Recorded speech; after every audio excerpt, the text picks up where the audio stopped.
അസുഖമായിരിക്കുമ്പോഴും രേണുസുതിക്കെതിരെ രൂക്ഷമായ വിമർശനങ്ങൾ തുടരുകയാണ്. അസുഖം അഭിനയമാണെന്നായിരുന്നു ഒരു കൂട്ടരുടെ ആരോപണം. ഇതോടെയായിരുന്നു തെളിവുമായി രേണുവും ചേച്ചിയും രംഗത്ത് വന്നത്. തുടക്കം മുതലുള്ള ബില്ലുകളും ടെസ്റ്റുകളുടെ റിപ്പോർട്ടുകളും മരുന്നു വാങ്ങിയതിന്റെ ബില്ലുകളും ഒക്കെ അവർ കാണിച്ചിരുന്നു.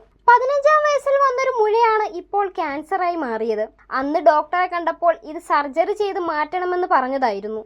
വേദനയൊന്നുമില്ലാത്തതിനാൽ അത്ര കാര്യമാക്കിയില്ല.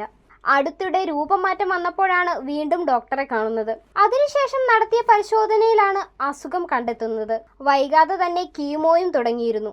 ആദ്യത്തെ കീമോയ്ക്ക് ശേഷം തീരെ വയ്യാതെ വന്നതോടെ ICUയിലേക്ക് മാറ്റിയിരുന്നു രേണുവിനെ. മനസ്സുകൊണ്ട് ശക്തയാണ്.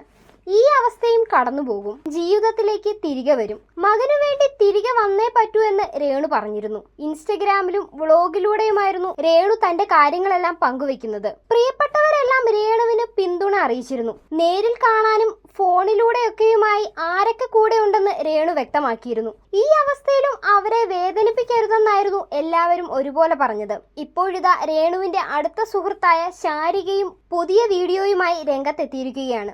ഒരിക്കലും പ്രതീക്ഷിക്കാത്ത തരത്തിലുള്ള സൈബർ ആക്രമണമാണ് ഇപ്പോൾ രേണു നേരിട്ടുകൊണ്ടിരിക്കുന്നത്. ക്യാൻസറിന് ശേഷവും അത് തുടരുകയാണ്. രേണുവിന് അസുഖമില്ലെന്നാണ് ചിലരുടെയൊക്കെ വാദം. അവർ പേഷ്യന്റ് അല്ല.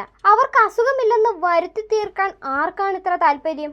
എന്തൊക്കെയോ വൈരാഗ്യത്തിന്റെ പുറത്ത് രേണുവിനെ മാക്സിമം ഹരാസ് ചെയ്യുകയാണ്. രേണു കൺസൾട്ട് ചെയ്ത ആശുപത്രികളിലെല്ലാം പോയി അസുഖമില്ലെന്ന് വരുത്തി തീർക്കാനുള്ള ശ്രമമാണ്. രേണുവിനിപ്പോൾ 2ാമത്തെ കീമോ കഴിഞ്ഞു. അവളിപ്പോൾ ഫോൺ അധികം ഉപയോഗിക്കുന്നില്ല. ചേച്ചിയാണ് കാര്യങ്ങളൊക്കെ നോക്കുന്നത്. ക്യാൻസർ എന്ന രോഗം ശത്രുക്കൾക്ക് പോലും വരരുതെന്ന് ആഗ്രഹിക്കുന്നതാണ്.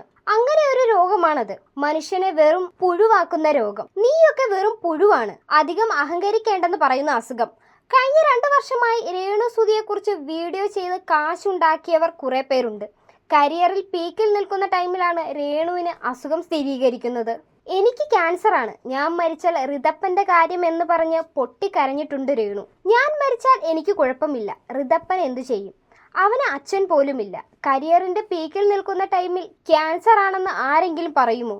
ബിഗ് ബോസിന് ശേഷം ഏറ്റവും അവസരങ്ങൾ കിട്ടിയത് രേണുവിന് തന്നെയാണ്. ആരെയും ബുദ്ധിമുട്ടിക്കാനോ പേഴ്സണൽ മെസ്സേജ് ഇടുകയോ ചെയ്തിട്ടില്ല രേണു. ഞങ്ങൾ ആരും ഇങ്ങനെ കാണിച്ചിട്ടില്ലല്ലോ എന്നാണ് രേണുവിന്റെ അസുഖവും വീഡിയോകളും ഒക്കെ കാണുന്ന ചിലർ ചോദിക്കുന്നത്.